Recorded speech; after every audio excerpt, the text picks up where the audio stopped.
Good afternoon, ladies and gentlemen, dear friends of design and dear newcomers. It is my pleasure today to welcome you in the Tortona Design District on behalf of the German Design Council to the roundtable discussion, Disruption Through Design, Challenging Our Current Systems of Production and Consumption.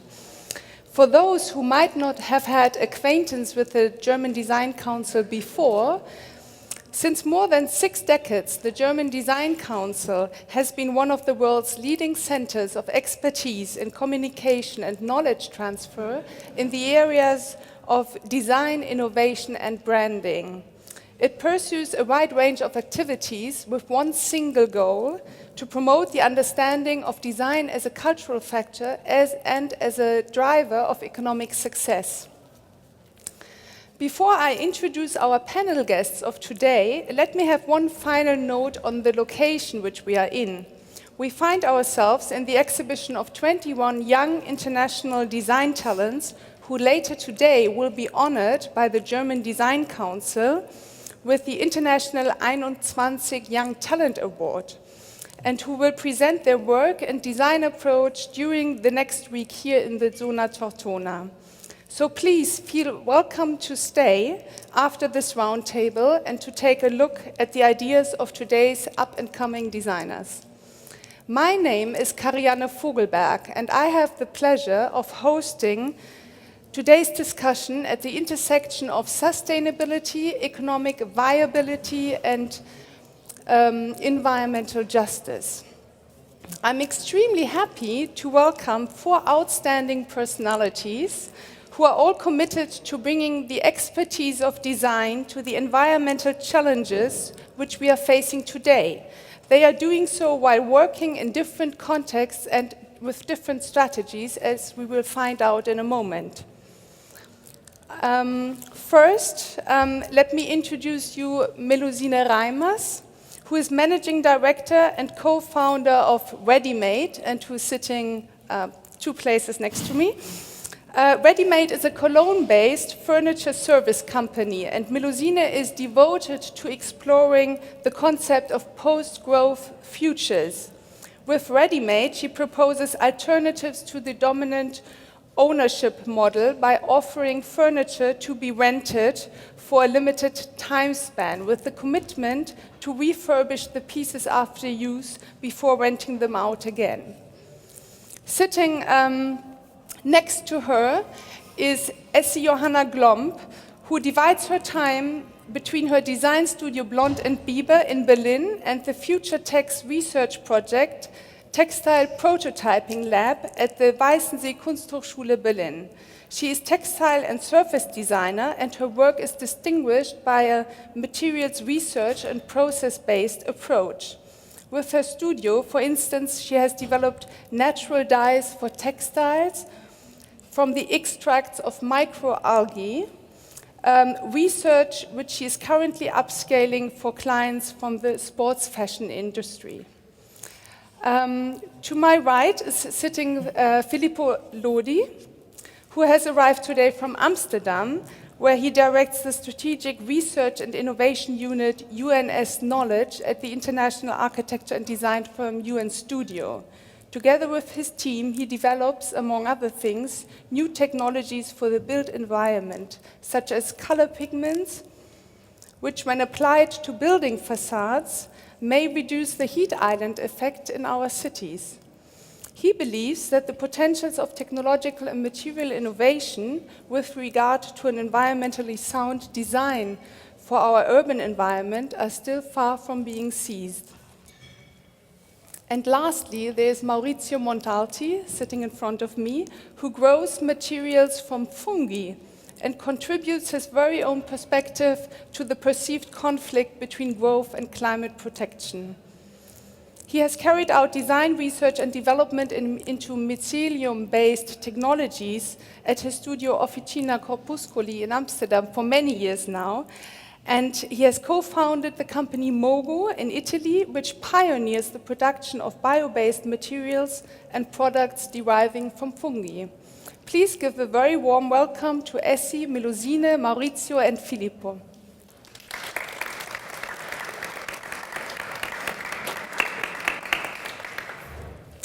Now, the Fridays for Future movement has gained momentum in the last months, and thousands of students have drawn attention to the urgency of climate protection. They are giving voice to their discontent about the prospect of inheriting a depleted planet from us. So let us take this as an impetus to discuss the potentials of design with regard to climate protection. To start with, sustainability, a notion which is usually quoted in this context, is maybe not as straightforward as one likes to think. It may be misleading, as it seems to suggest that we do not have to change our current system of production and consumption, but only have to design it in more sustainable ways. But our current system is deeply flawed, and with its inherent assumption of constant and unlimited growth, and in the light of finite resources of planet Earth, it is essentially unsustainable. So our question today is, do we want to sustain an unsustainable system, or do we need a more radical transformation, a disruption through design? And what could possible strategies be to spark such a disruption and to sustain it? Let me start with a question to Maurizio. It is not so far-fetched that one day a mushroom could grow into a chair, you have stated recently. So may growth and climate protection be reconciled after all? I think so. It depends actually what the notion of growth we are talking about. Certainly when we refer to growth in our current economical and capitalist-driven system, growth is intended as a mechanism that promotes further expansion of the current unresponsible systems of production and consumption for unlimited viability of products and systems. But as you very well introduced, this is something that is definitely needing disruptive change. So the way we like to conceive and intend growth when working within the practice of the studio, and even more within the scopes of the company, is actually a notion which completely subverts the idea of production as generally conceived, as based on the exploitation of finite resources, fossil fuels, for the creations of long-term materials, which, as we know, do not naturally degrade, do not naturally decompose. On the contrary, we actually look at growth as an opportunity for introducing a disruptive paradigm shift when it comes to looking at production as a system based on cultivation that could be seen as a synonym of growth. So somehow on a reactualization of a very ancient practice in human culture, which is the one of agriculture, but not seen anymore within the scopes of food production, which we benefit from on a daily basis, but within the scopes of the generation of new materials and new systems for the generation of products for the largest collectivity. This to be done in direct cooperation with, in our specific case, microbial systems. And this is far from banal, because actually working with microbial systems, and specifically in our case, fungal organisms, calls for embracing the fundamental importance that other actors in the largest ecosystem that we are supposed to be part of are covering. In this case, microbes, which have been conceived as something repulsive, disgusting, and potentially harmful, that on the contrary are the actors that allow us to consider ourselves human in the way we are. And at the same time, by understanding their skills, their capacities, and the opportunities that they could open up, they actually let us benefit from the chance to employ them as co-workers, as partners, for the establishment of protocols and paradigms that can allow valorizing existing waste or byproducts of existing value chains. Think about the agro-industry, think about the furniture industry, which is very relevant in the context we are in right now. Think about the enormous amount of plant matter, even just wood, that is used on a daily basis. We produce a lot of waste deriving from these processes. Partnering with microbial systems and fungal organisms can allow us actually to valorize such low product inputs and transform them in high-value applications. So, indeed, a reconciliation is needed, and I certainly disagree with the idea that we should just approach the systems in a more sustainable way, whatever sustainability means. It's a notion and a term that lost a little bit of its sense in time because it's very misleading, it's been very misused. On the contrary, actually, we actually need to really embrace the capacity of the other, of the non-human, and be able to translate our understanding of their functionality into a viable technology. And that alone is not sufficient, the technology. The technology needs to be eventually implemented for the benefit of the largest collectivity, so of the whole social spectrum, into products. Not products that just have a wonderful story to tell, but products that ultimately work and therefore perform. Could you tell us, maybe not everyone in the audience is so familiar with the products that Mogo has proposed so far. Could you just in one sentence maybe say what kind of products you have already brought to the market? One sentence is always a challenge, but we're currently launching our first products in the market by mid-2019. They're going to be released by the end of May, and they're going to be mostly furniture products. Let's say in the realm of furniture, there are products for interior comfort. There are acoustic panels and acoustic modules for ceilings, for walls, for both commercial and private residences. Thank you. Yes, Melusine, you have said that the easiest way to sustainability is to consume less, and with ready-made you propose alternatives to fast-changing ownership cycles in the furniture industry by offering to rent out furniture with the option to purchase it after a while or to return it, where the used pieces are then being refurbished for new rental. So in a sense it's like a sharing model, but with a specific interest in the life cycle of furniture. Could you tell us a little bit more about how this model works, and especially why it could be understood as facilitating the emergence of post-growth futures, so futures that are kind of post-growth, after growth? The sharing models as well, usually they are kind of a sustainable way to use, because you use the products which are produced anyway more often. But there's something coming up so-called share washing, like with the bicycles you saw everywhere. They are trashed usually afterwards, and so we combined sharing with upcycling. So we work together with different producers, like big names like Vitra and Hey, but also small producers of kind of innovative furniture, which is modular and really long-lasting.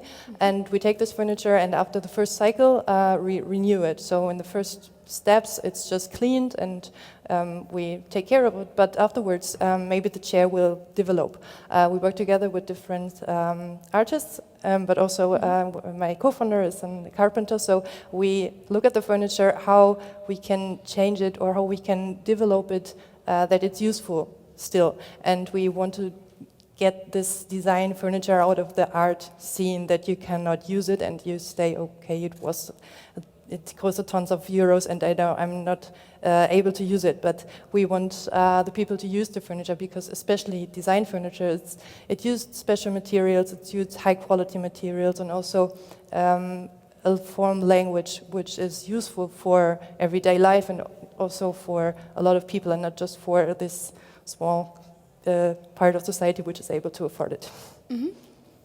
And so the sense of facilitating a post-growth future, would the contribution to that would be that you search out to increase the appreciation of furniture and propose an alternative to the linear consumption, because usually consumption in our ways at the moment is linear, so you buy something, you use it, and then you trash it, or maybe you give it to eBay or something like that, but it's a linear way, and we want to use circles as consumption ways, because then we have a lot of products, especially in the furniture market. All of the producers, they have tons of materials everywhere, and that we say, okay, usually we don't need to own things. We just need the access to them and to use them. And this is something where we see, okay, with a sharing system and a circular economy system, you can overcome this growth thing, and you can just use good products and good materials along the way. Okay, and you've just started. Can you tell us a little bit how many clients have you had so far, and how many pieces of furniture have you been renting? We're really small. We started in July. We're online now, and at the moment we're just in the western part of Germany for the consumers. So at the moment we have about more than 100 furniture pieces, and we are also renting for businesses because, like here, especially fairs and events are one of the waste products. And it's disgusting. So, especially in this event and fairs, we also rent furniture out and we take it in a low waste thing. And there we are at the moment at the biggest fairs, usually like Biofach in Nuremberg or something like this. Okay, great, thank you. Essie, you have worked with natural textile dyes that have been extracted from microalgae, which is a bio-based substance, and which is similar to fungi, known for its outstanding biomass energy ratio, but also with black currant extracts, which are a waste product, as I understood it, from food industry. Yeah. So if we used more materials like these, could sustainability be then more compatible with growth? I mean, I'm a educated textile designer, and of course, as I think everyone knows nowadays, especially here, the textile industry is an incredibly polluting industry.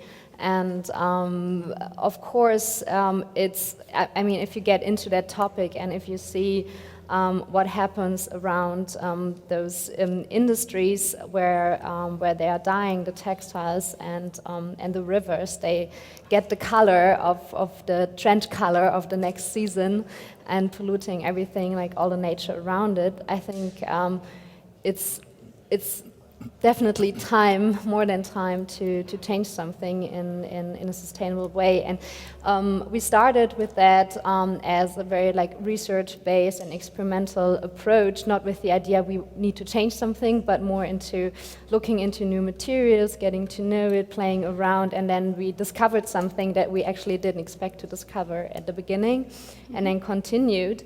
But of course, what you don't really think about at the beginning is what you're aiming at is a huge industry, and of course we all want this disruptive change in the whole structure, but now we have these industries, and if you can find a short-term solution to actually change something in a more sustainable way, it would be great, but it's incredibly difficult because working with natural materials, microorganisms, they have their own life. You're working with something living, and you can't just adapt it one-on-one into an industrial scale. And that's actually something we've been working on for many, many years now, to look into, is it actually really possible to make an industry, for example, like the textile industry, more sustainable?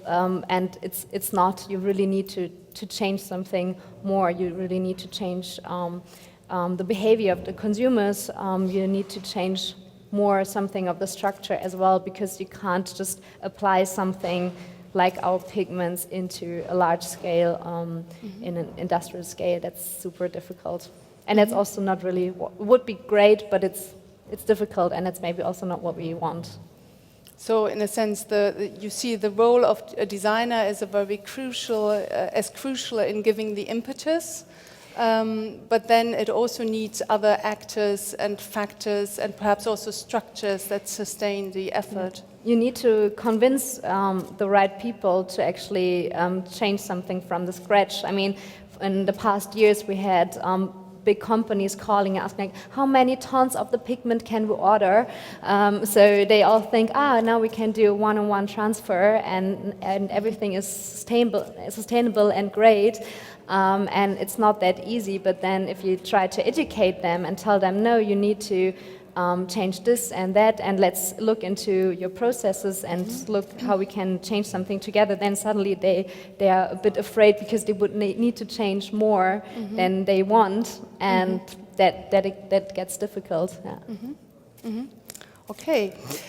Filippo, cities are congested, and the challenges due to growth manifest themselves visibly in the urban context. So growth is not also about economic growth or growth as being induced by technology, but we have also growth in cities. According to you, what are the prospects for reconciling urban growth with climate protection?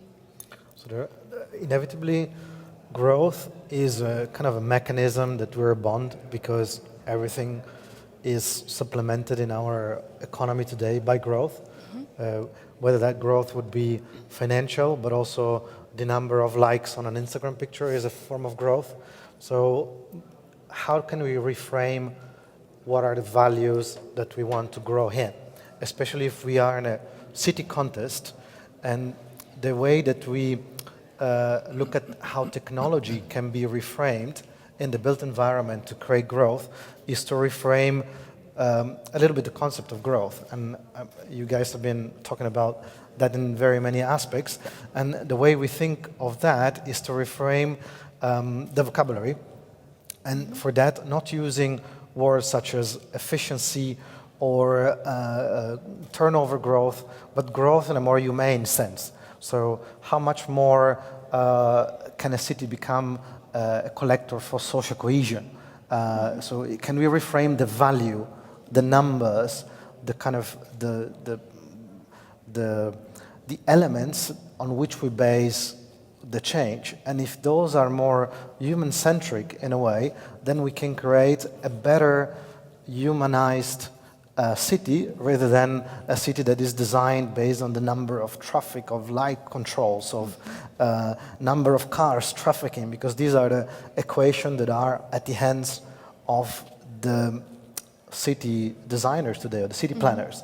So we are kind of pushing in a whole sort of new idea about what values should we look for. And if we look for those, then we believe that we can rethink a lot of the structures that are behind that, and realign the kind of structure that makes city the way they are today, from their material aspect to the kind of software aspects. And some people would even say maybe not only looking at the sort of returning to the human-centric point of view, but also to include non-humans like plants or animals who are also inhabitants of the city. Yeah, that's definitely, I think in a way we are today already in a kind of post-human-centric way. So we've talked about human-centric for the last maybe 10 years or so. And today we are able to understand that there are multiple things that are connected to that, but still framing the kind of the value through not kind of an efficiency sort of equations, which is the most of what technology and the engineering world has been teaching us to do. So, and that's where maybe designers can play a role. So in being more the soft side of the value equation, and with that helping the rethinking and the reframing of the values that we need today in order to carry our growth to the future. Okay, thank you. Now, one way to protect the climate may be eco-labels. They may give consumers orientation in what they buy and be an incentive to manufacturers to raise their standards and thereby gain a competitive advantage over market competitors. Some labels have such diluted standards, though, that they seem to be merely serving as an instrument of marketing or as a case of greenwashing. Other labels, by contrast, lay down high standards and costly monitoring practices, and they have been criticized, for instance, in the food sector, for actually privileging certain actors over others, or privileging certain structures over other structures, with smaller actors being excluded from the market at the expense of transnational global players. Now, I would be interested, and this is a question that certainly goes to all of you, because you all have been, for instance, doing also materials, some of you have been doing materials research, and this might apply to certifying new materials, But this question also goes to Maurizio and Lusine, who both, you have both co-founded companies which are in their startup phase and make a strong ecological claim. Would you consider applying for an eco label? And if so, why? No, I love, first of all, how you framed it all, because it's so very true. There's so much confusion, first of all. As we said before, I mentioned the confusion around the notion of sustainability, which is often associated in the consumer's world with other terminologies like the one of biologic versus bio-based versus compostable. For the everyday person, hardly there is a difference between one term and the other. So one fundamental role of both design and industry is to start acting honestly and transparently and explaining exactly what is what. This is the fundamental first step needed for already trying and trigger a change and an informed decision in a public which is on a daily basis dramatically fooled. On the other side, from a company perspective, of course, we are very more than inclined. We underwent the trajectory of applying for a number of different eco-labels because they actually certainly contribute to attract the consumers to our product rather than another, without forgetting that ultimately the product needs to work. It's not just about the label and it's not just about the story, it's about the technical aspects that in fact need to be delivered. And that is another chapter in the sense that is one of the major challenges when dealing with biologically driven processes and so on. When dealing with eco-labels, inevitably, as you say, there is a massive array of choices that one could go through. One for them all, for me, which is, from my personal perspective, the most respectable of them all because it's extremely strict, is the cradle-to-cradle certification, which seems to have been forgotten. It's been very, very relevant, and there was a lot of hype around this when the publication from the two illustrious authors came out in the first place. And we seem to nowadays take it a little bit for granted as something that just happened and has happened and is everywhere. Actually, well, there are a good number of products which are certified under the cradle-to-cradle stamp, but there are not so many compared to the multitude of products in the market. There are some other very serious labels in the Nordic countries, which are the ones that we are applying to, that are yet stringent, but they offer a little bit more maneuver. In any case, just considering, without mentioning each label one by one, considering the most responsible and honest ones, the big challenge for a company when applying to such labels is to comply to the hardcore certifications that such labels require. Meaning that why did it take for us, if I think about the foundation of our company, we founded it in 2015. It effectively became a strong design company out of just R&D activities a couple of years ago. And finally, we are now coming to market. 4 years have passed. And 4 years are a relatively small time frame for a material development. However, why is this time needed? Well, there's many technical aspects to be tackled, as we mentioned, but at the same time, you need to very strictly characterize your materials. Therefore, you need to undergo campaigns of characterization, which are extremely costly from the time perspective and from the financial perspective, in order to eventually find out that your processes and therefore your products have the same kind of range of qualities that are maintained constant as an output. And this is what actually creates a major complication in order to be effectively capable of delivering to market. But even before the labels, we are in Europe, which is a community of states which already has very stringent regulations when it comes to the introduction of products, for instance, that surround us in our everyday life in the interior realm. because many products, in order to be commercialized, need a stamp which is called CE.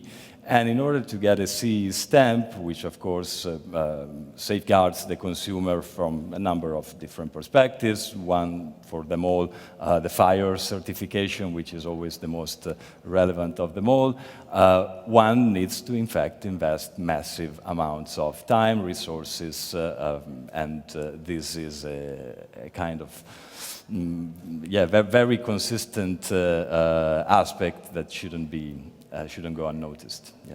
Yes, so you would say it's not even about the eco-label, just about bringing something to market to comply to all these sort of criteria can be a huge obstacle in terms of finances and time. Complying to the market criteria is the first step. Eco-labels are a fundamental secondary step. However, the eco-label is not necessarily ensuring the honesty of your product because, as we said, there's a great confusion about what stands for what. How about you, Melusine? I mean, you're working not with the material or the design of the product itself, but you have developed this kind of specific sharing concept. And I don't know in how far there are eco-labels for specific services, but I imagine there are, or they should be. Would you consider as a small company to sort of invest into applying for such an eco-label? We discussed it many times. For example, this cradle-to-cradle label would be an option for us. Yes. I think one problem of this label is no one understands it, and especially the consumers don't understand it. I think at least we are not able to say, okay, it's the products we use are sustainable, and therefore we use them and reuse them as much as many times as possible. And this is the way how we try to bring more sustainability to the product, that we use them a lot of times, or at least forever, hopefully.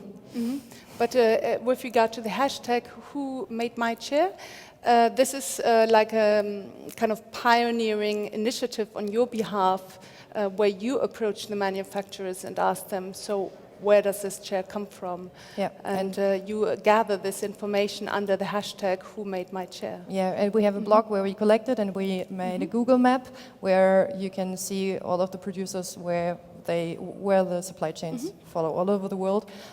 We are not that far yet. I think we have about 6 of the producers we own at the moment. It took some months sometimes to find out, and sometimes they are not really interested in finding out what happens there, and they just send us the FSC signs, and we say, yeah, thank you. Doesn't mean anything. I think this is, as you said, we try it with the transparency and with the trust, and with, we show everything what of us. We show who is employed. We show everything we are doing, and also the products we are using. And so this is kind of a trial we can do, and this is something I think especially a small company is able to do, because we know everything that's going on. It's not a knowledge problem. We know everything, and we see everything, and everyone feels responsible who works in this company, because we don't have a huge hierarchy, so it's a really agile form. And I think this is also an opportunity that also bigger companies bring the responsibility to all of their employees back, to say, okay, which are your area of responsibility and how do you act here? Essie, the printing dies which you have developed, which I mentioned earlier, and you've already been talking a little bit about, they have, to my knowledge, not been color fast so far. So basically, from this perspective, though they are perfectly environmentally friendly, they would not meet the criteria which consumers are being used to. So are the demands that are being placed on products today in terms of their high standards in conflict with more environmentally friendly approaches? And maybe also as a question to you, since I have heard that you are now currently, right now, working on transferring your research in these sort of fabric dyes into industry. How is it to scale up this research to an industry level?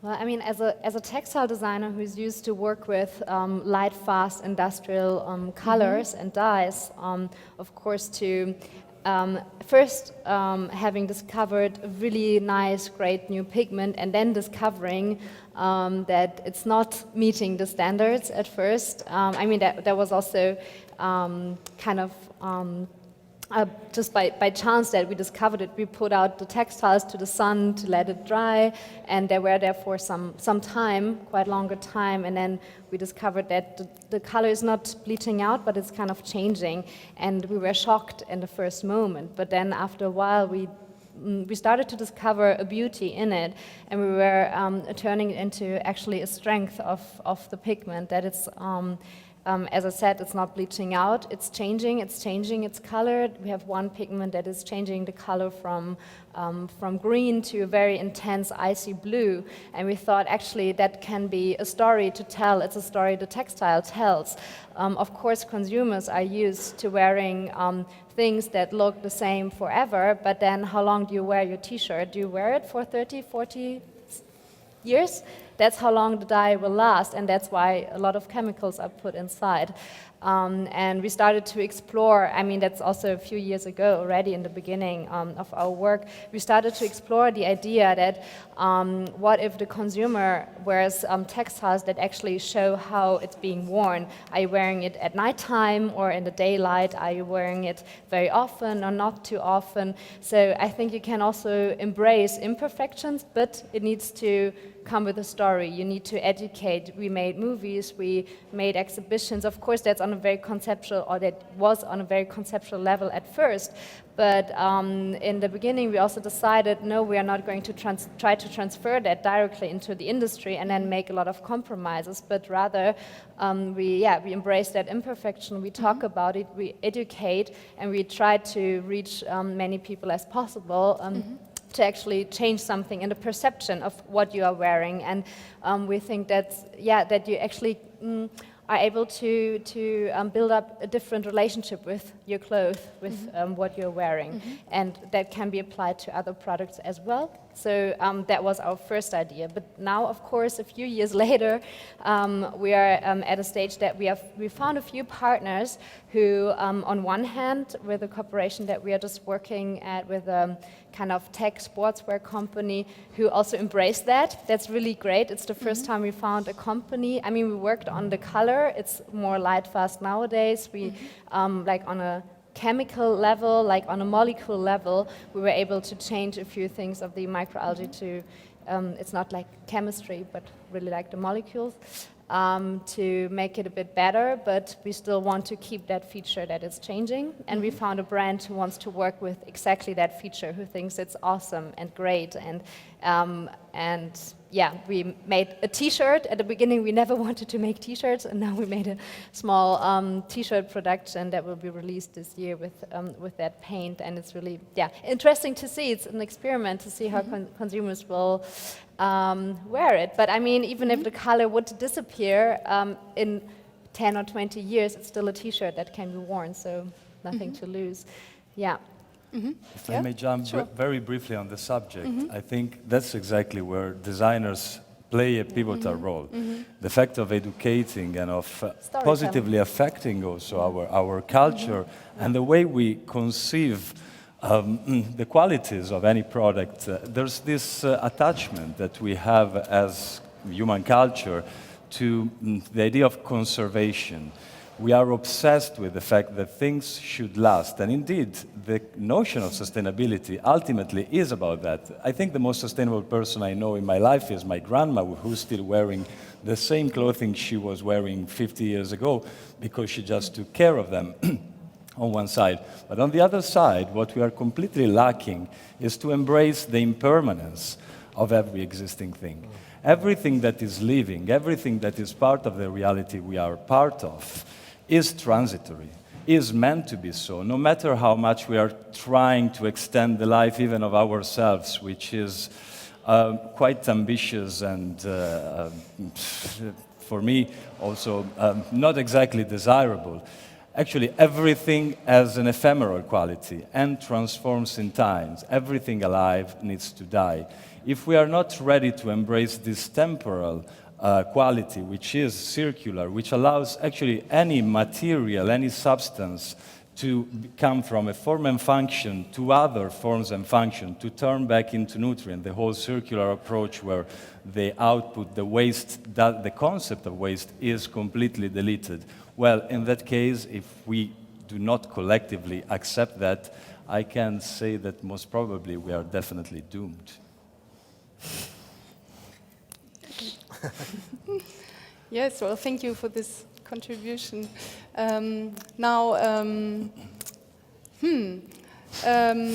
Well, perhaps a question to Filippo. I mean, you're working in a design and architecture firm, and architecture, having been speaking about design now, architecture is also very much subject to many norms and maybe also labels and regulations. Now, does this privilege bigger firms above smaller ones?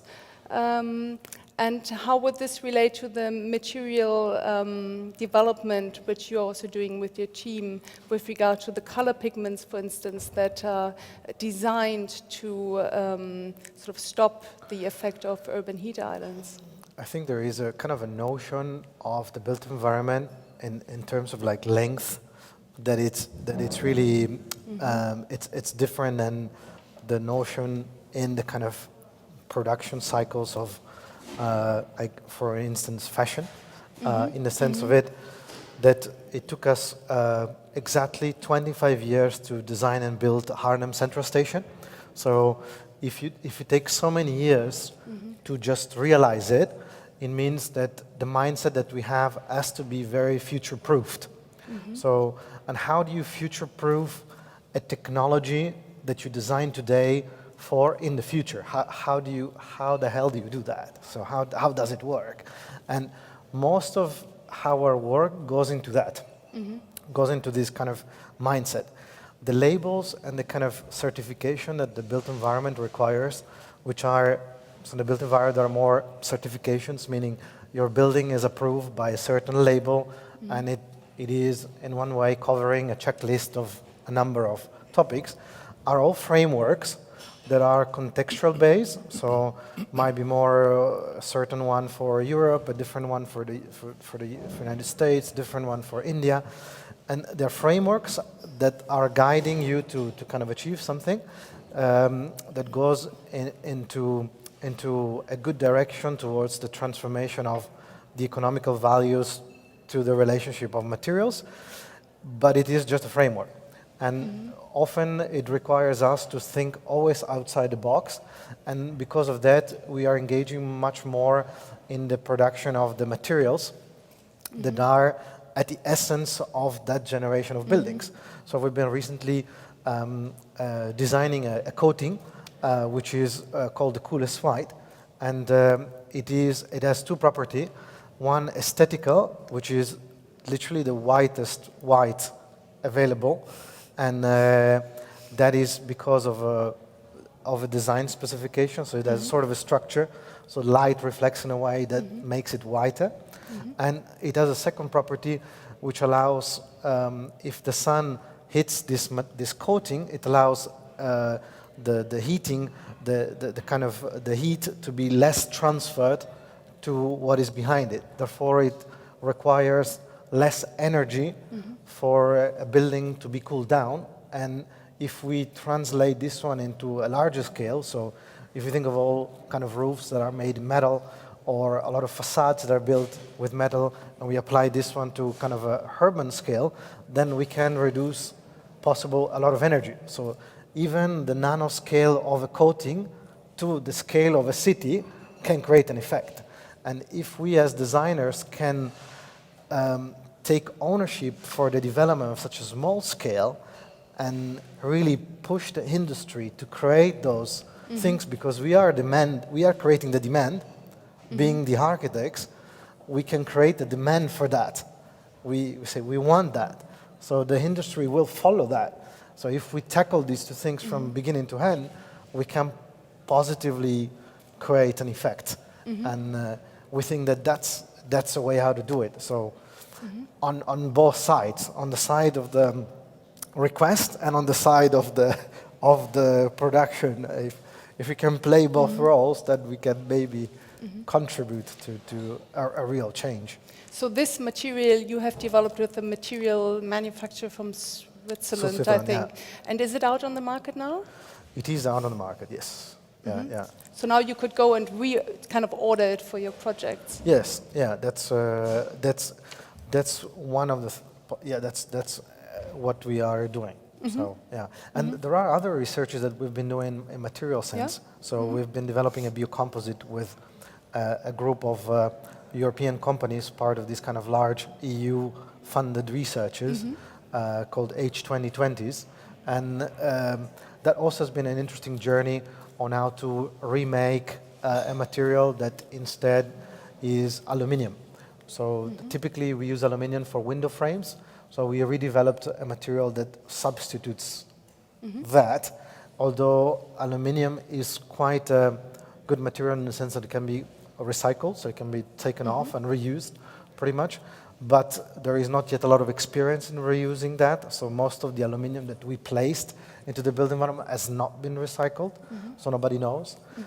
So we created it, we developed something that has an alternative for that, and specifically to reduce the VOCs that are included into the coatings of these aluminiums.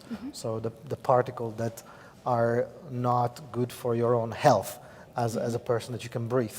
And that was the kind of research that we've been doing there and developed this new material that can now be applied to do anything. And we would love it that this material would be embraced by a lot of other product designers to do new things, to do furniture, to do other things, because it is in itself is just a material. So it can be molded into anything. And it's also available. So probably a bit costly, but for a good cause. Well, in a sense, I mean, the way you understand design is also, it is not about designing the product, but you design the process, and you start with materials research or really right at the beginning from scratch. And if we're talking about the potential of design with regards to disrupting the current system, is this a requirement so that design starts way earlier than it used to be, way earlier in the sort of process? I definitely think so. I mean, it's not something that we are hoping for. It's something that is already happening. Most probably more in certain countries rather than others. I can say that the country where I'm based, and to whom I'm really grateful for the opportunities that it allowed me it allowed me to develop a certain type of practice. Well, this kind of approach of the designer being the bottom-up developer with a very kind of ingenious attitude, tackling novel processes, which maybe are also not so novel, maybe they are very, very ancient, but just reactivating certain processes, showing their potentials. Well, that's where the real change originates at the early stage. However, that's not sufficient alone. That's where, for me, and I'm quite radical in that sense, I believe that very often you see these wonderful experimental design approaches coming to life, expressing all the opportunities that could derive and the benefits that could be seen as a product of such approaches. But then there's always a little bit of a missing gap. Let's say that very often designers themselves hardly face the challenge of filling that gap between the nature of an experimental design practice and industry itself. And unfortunately, no matter how much industry is interested in certain developments, at the same time, there is usually a high level of skepticism which prevents the fundamental investments needed for actually really promoting an effective development of a technology. And we know that a designer alone is far from sufficient. You need a lot of different competencies coming together. You need great multidisciplinary teams. This is, again, costly. And that's where I think designers have the fundamental responsibility of filling that gap and actually of facing that challenge.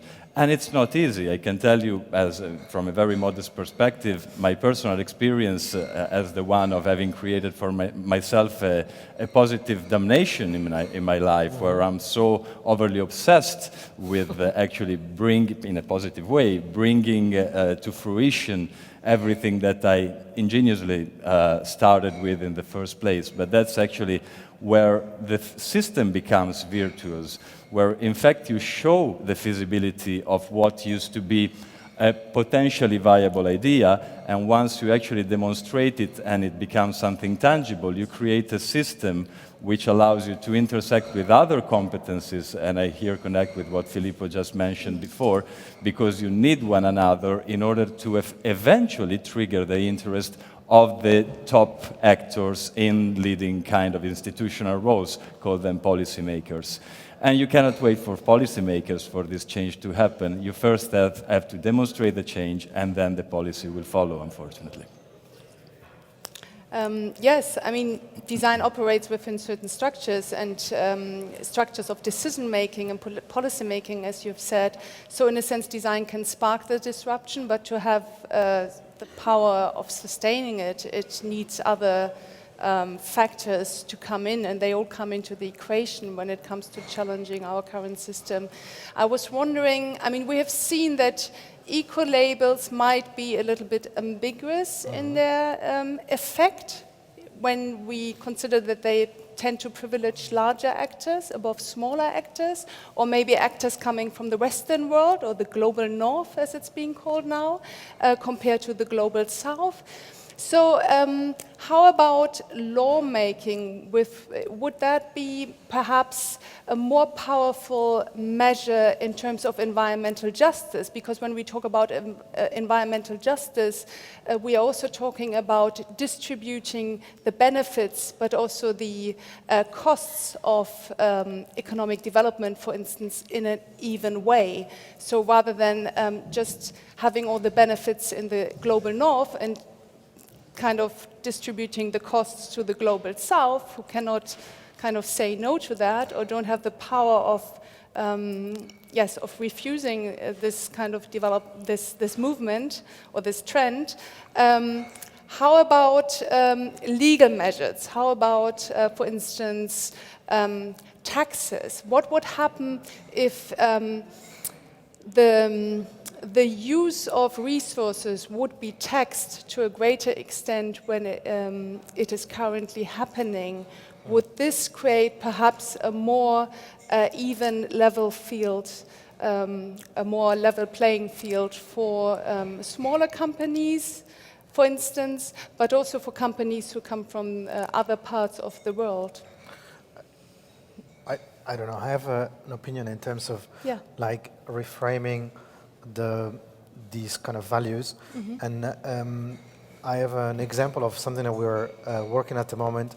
It's a new district called Brain-Posma district, in close to Eindhoven, and it's a whole neighborhood in which we're testing. We're building 100 homes, and all the homes will have the people that will live in it will have no rent or mortgage, so they won't pay that, and we will use technology. So data technology to actually pay everything. So the buildings themselves will pay themselves in a way.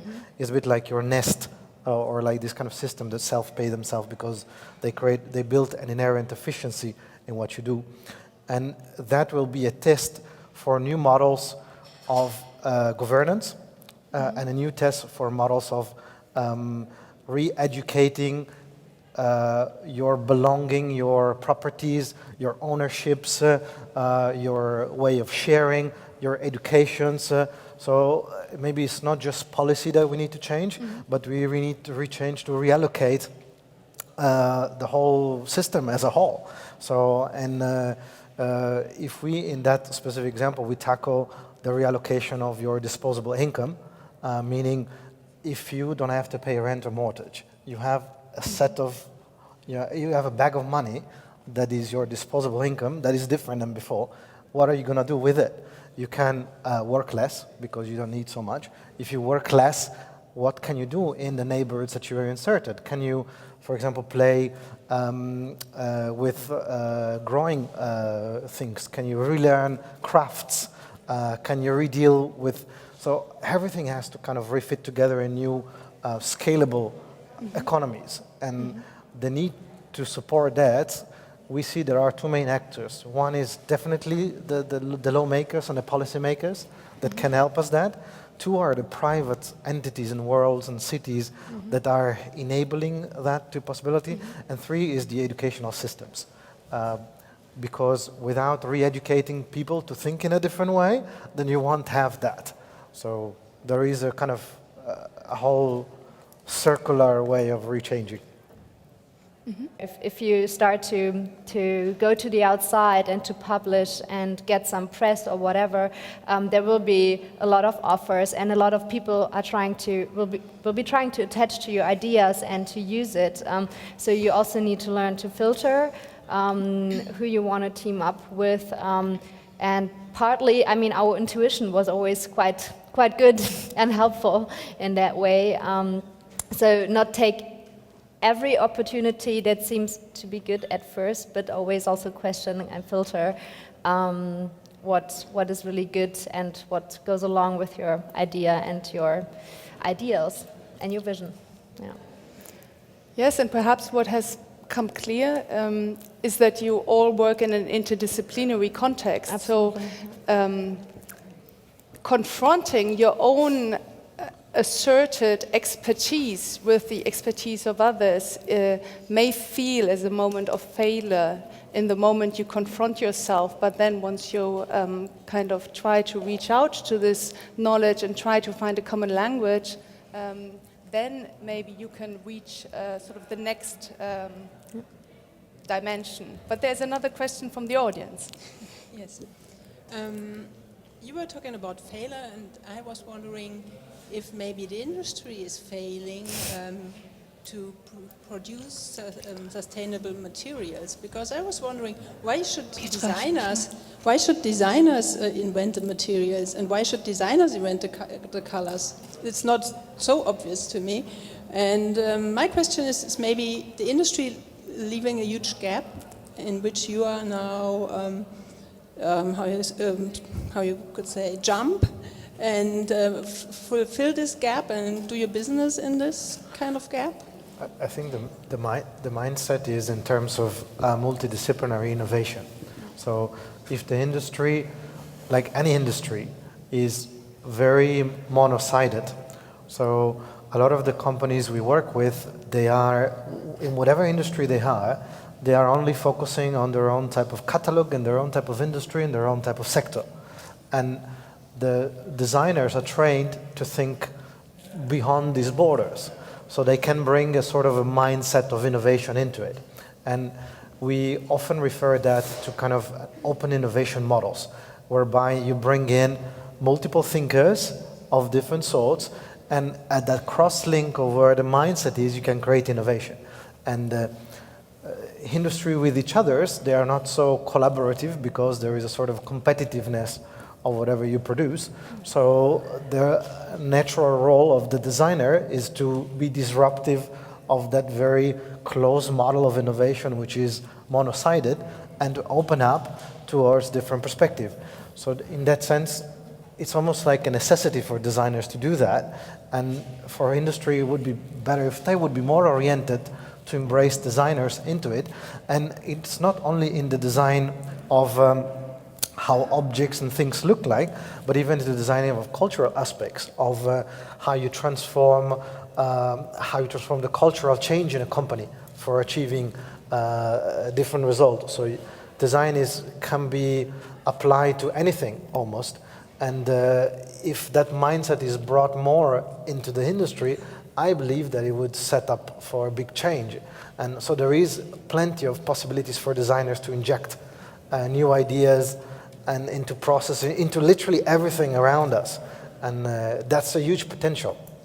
I completely subscribe to what you just said, and I think furthermore, it's privilege that somebody as a designer has because of the fact of not belonging. You have nothing to lose. Somehow you are the disruptor, and because you are not, it's a parallel that I can make easily with the field of science, where because, yes, you work with biological practices and tools and notions and so on, but you have not been formed. You don't have that background. You didn't study that discipline. You don't comply to that kind of teaching. That is what allows you to really go beyond the usual way of performing certain tasks or developing certain processes. And here comes the other reflection that kind of connects to the question that came earlier, which is the fact of never pretend to be the expert. You end up being the expert in certain directions, but never pretend substituting yourself to the fundamental role of the expert which is already present in your team. Let it be science you're dealing with. Yes, you might become familiar with the tool, with the notions, with the know-how and everything, but you're never going to be the scientist unless you really want to go down that route. Let the scientist be the scientist, and let yourself as a designer be yet the designer, the disruptor, the innovator, but particularly the glue, connecting. It's like a little bit like the mycelium, connecting all these different actors and bringing them together as a cohesive whole.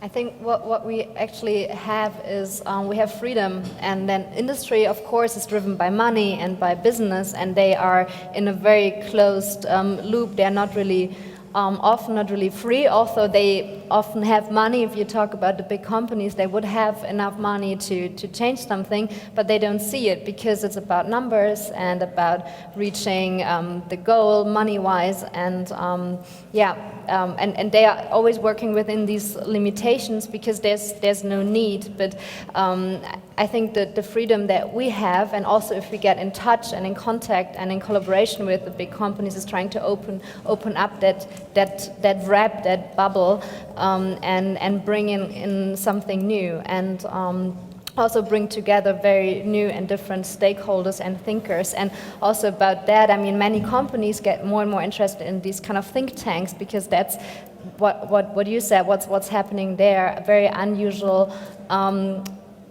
People are starting to talk. It's about talking at first. It's about communication, about educating, about showing up visions and things that can be changed. And I think, these kind of think tanks or whatever formats where unusual people from different stakeholders are starting to talk and communicate and exchange their visions. That's also a crucial part to maybe get into the industry and change something in the end, opening up. Well, thank you.